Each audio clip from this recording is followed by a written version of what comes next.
Right now, somewhere on your phone, there's an app you downloaded with the best intentions.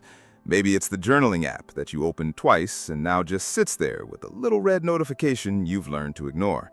Maybe it's a gym membership you've used 4 times since January, but you still tell people, yeah, I go to the gym, because technically you could. Maybe it's a folder of watch later YouTube videos, how to wake up at 5 a.m., how to build discipline, how to become the most productive version of yourself.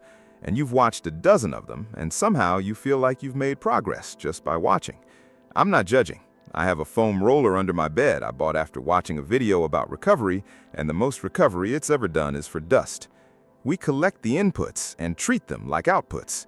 Watching the video about discipline starts to feel like practicing discipline, and then the actual thing, the lifting, the writing, the doing, is still sitting there, waiting. Here's the thing nobody tells you about motivation. It was never built to last.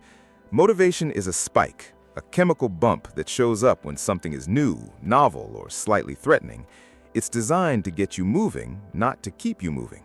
So when people say, I lost my motivation around day 4, they're not failing, they're just experiencing biology working exactly as intended. The problem isn't that the spike fades, the problem is that we built our whole plan assuming it wouldn't. This is where the Lotus Method comes in. The lotus flower grows in muddy, stagnant water and pushes through it to bloom clean at the surface. The mud doesn't disappear, it just stops being the main thing. And the first piece of this method is what you could call the anchor. Not a new habit, an anchor. Something you're already doing every single day without fail. Brushing your teeth, making coffee, sitting down at your desk in the morning. The Lotus Method says, don't try to build a new behavior from nothing.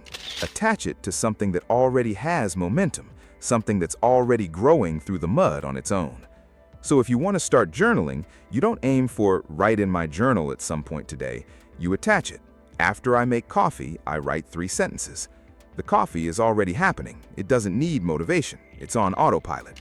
And your new habit gets to ride on that autopilot, at least for the first 30 seconds.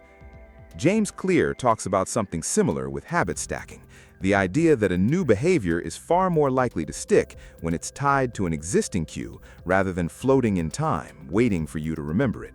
After lunch is a stronger trigger than sometime in the afternoon, because after lunch already happens whether or not you're motivated. But here's the part most people get wrong, and it's the part that actually matters. They pick the right anchor, they do the new habit successfully for a few days, and then they make it bigger. 3 sentences becomes a full page. Putting on your gym shoes becomes a 90-minute workout plan with 5 exercises and a spreadsheet. And the moment it gets bigger, it stops being attached to the anchor's effortlessness. It becomes its own thing again, something that needs motivation to happen. And motivation, remember, already left the room. The Lotus Method asks you to resist that. Keep the new behavior absurdly small for far longer than feels necessary, not because small is the goal, but because small is what stays attached to the surface, growing quietly, mud and all. A friend of mine wanted to get into lifting. Instead of committing to a workout plan, he committed to putting on his gym shoes after he got home from work. That's it. Some days, that's all that happened. Shoes on, nothing else. But 6 months later, he was lifting 4 times a week because the shoes had become the anchor for everything that came after.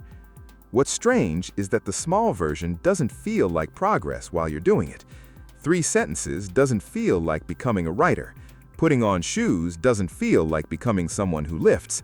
But the lotus doesn't know why the water is muddy. It just keeps growing, one small repetition at a time, until the thing that used to need motivation just becomes something you do.